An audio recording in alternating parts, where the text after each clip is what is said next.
नमस्कार मंडळी, मी विक्रम. माझ्या मिनी व्लॉगमध्ये तुमचं मनपूर्वक स्वागत आहे. आज मी सर्वात आधी आलोय आनंद आहे इथे आणि इथे स्वादिष्ट मिठाई घेतले आणि मग निघालो बालेगावच्या जागृत गणपती बाप्पाच्या दर्शनाला. सोबत आहे माझा मित्र नरेश. आता आम्ही पोहोचलो मंदिराजवळ. बाहेरचं वातावरण खूप छान आहे आणि शांत आणि डिवोशनल. तर चला आता मी गणपती बाप्पाच्या मंदिरात जाऊन विघ्नहर्त्याचं दर्शन घेतो आणि बाप्पाला एकच मागणं, सर्वांना सुख, शांती आणि आशीर्वाद दे.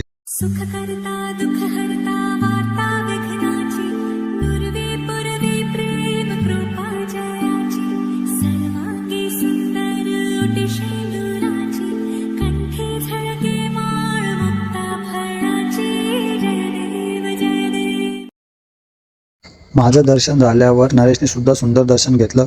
तर मंडळी, हा छोटा व्लॉग इथं संपत आहे. जर व्लॉग आवडला असेल तर नक्की लाईक करा. पुढे कोणत्या ठिकाणचा व्लॉग पाहायला आवडेल ते कमेंटमध्ये नक्की सांगा. व्हिडिओ जास्तीत जास्त शेअर करा आणि फॉलो करायला विसरू नका. धन्यवाद.